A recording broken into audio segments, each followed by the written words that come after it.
Thanks for coming tonight. This has been an incredible year.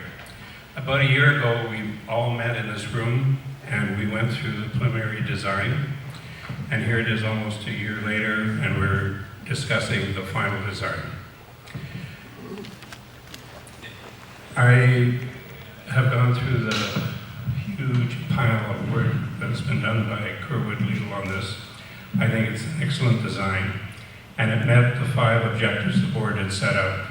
Number 1 is safety. Obviously, the primary goal of this project was to make sure the ratepayers had the safest water possible. And that will be accomplished through this, regardless of the conditions of the lake. It meets all the drinking water standards set out to date, and also satisfies the conditions of island health. It has the ability to remove the odor and musky taste that we get from time to time. The board has more complaints about the odor and the taste, and it would be a shame to spend this money and not be able to eliminate that. The other safety issue is the plant design itself. It's designed for post-disaster. It's unique in its design that it minimizes the risk and can operate after a particular disaster, that the water that's been processed is safe. The second thing was the location. This location was a challenge. We looked at other sites to see if we could find a better location, but the cost and other area things just made it prohibitive. So instead of turning it into a negative, we turned it into a positive and asked the engineers to try and come up with using this site effectively. The couple of things that came to mind: all the material that will be excavated from the site will remain on the site and be used on the site. And we wanted to maximize gravity. Operations. One of the most major things we looked at was that the operations and the engineering were synced. And our employees worked hard to try and make sure that with the engineers we could come up with a design that satisfied the operation. There's no sense having a good design in that if operationally it's going to cost us more to operate. So that's been done and everybody's happy with it. The environment. All the water will be recycled. And the extraction of water from the floats. In other words, the waste coming off will extract the water, we'll reuse that. Just to give you a sidebar on that, we're working on a water conservation policy at the moment. It'll probably be out in a month. And I think it's incumbent on us to make sure that our water recycling and conservation is paramount if we expect our ratepayers to do it too. And finally, control. The board had to have control over this project. And we've heard much about going to design build or to design bid and build. And we chose the more traditional way of going design, bid, and build. It's prudent on our part. It's a way of controlling our costs and making sure the project runs on time. We're at a pivotal moment as we embark on the bidding and construction phase of this project. We hope to be able to go to bidding probably in June and hopefully be able to have a contractor, maybe optimistically, on site by August. And we will meet the 2016 deadline for island health. So I want to, first of all, thank KWL for being here tonight and also working with us so diligently on this project. We've accomplished what we wanted to accomplish over this year, and we will answer your questions and attend to the presentation if you want any more clarification on it. I just want to talk to you a little bit about the boring bylaw, because of course that's the part that impacts everyone in the district the most, is the money. As you know, the referendum will be about borrowing 8.4 million, up to a maximum of 8.4 million. And I would like to stress on behalf of the Board of Management, that is the maximum.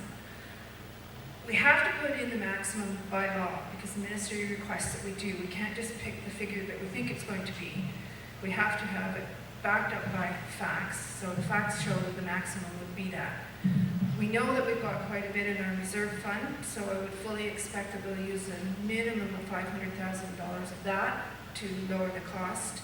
Any cost savings that comes through the bidding process and the construction process will of course be applied. And we're hoping to launch our donor campaign within the next month, and it's our goal to raise at least $1 million.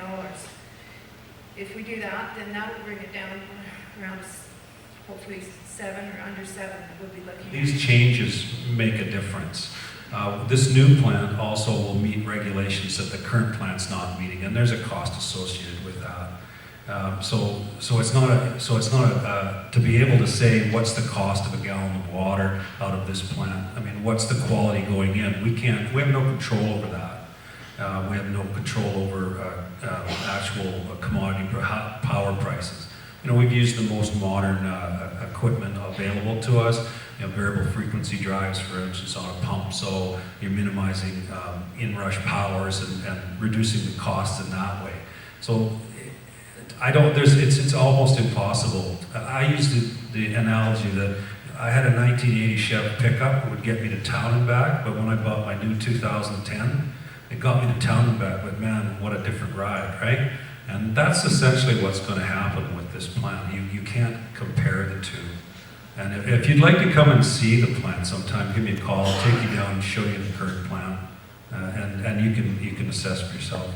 In BC, there's a drinking water regulation, and all that regulation says is that there can't be any E. coli and there can't be any total coliforms or fecal coliforms in the water. Those are the only things that are regulated, and by law we have to test, and we test them all the time. We also test a number of parameters that are guidelines from the Canadian Guidelines for Drinking Water Quality. Some of those are trihalomethanes and haloacetic acids. Both of those are chemicals that are created when dissolved organics in the water are combined with chlorine. There is a lot of dissolved organics, a lot of total organic carbon and dissolved organic carbon in St. Mary Lake. That's just the way the source water is. When we combine it with the level of chlorine that we need to ensure that there's no harmful bacteria in the water, it creates these byproducts, and they're carcinogenic. Over a lifetime, they are potentially carcinogenic, and so Health Canada has set limits on specific limits of the total amount of those, sum total of those byproducts can be in our water. Most of the time, the water in the St. Mary Lake system, at the far ends of the line, where there's a long contact time with chlorine, they're above the limit, some of them well above the limit. There is no way of retrofitting the plant to take the dissolved organics out without using a chemical coagulation process. The other way we reduce disinfection byproducts is because once we have used a chemical process, coagulation with chemicals and DAF, and then filtration, the water is clear enough to be treated with UV for primary disinfection. At this time, the water is not clear enough to be treated with UV. UV will do a couple of things. It will address the other way in which our water doesn't meet the guidelines at this time, which is protection from parasites such as Cryptosporidium and Giardia. Right now, there isn't protection from Cryptosporidium and Giardia. There's minimal protection due to the filtration, but it could be passing through. So when we build the new plant, we remove the organic carbon, then it's clear enough to hit it with UV. That will deactivate Cryptosporidium and Giardia, and it will leave the water. There will be less demand for the chlorine because the chlorine acts on the organics in the water. If there's less organics in the water, you don't need to add as much chlorine. And then the water will be clean enough that by the time it gets to the end of the line, even though there's been chlorine in it the whole time, there isn't enough dissolved organic carbon that it can make amounts of those potentially carcinogenic byproducts that will be harmful. So what will happen is the new plant will take the water in our distribution system from being too high in carcinogenic byproducts and no protection against Giardia and Cryptosporidium, and it will address both of those at the same time.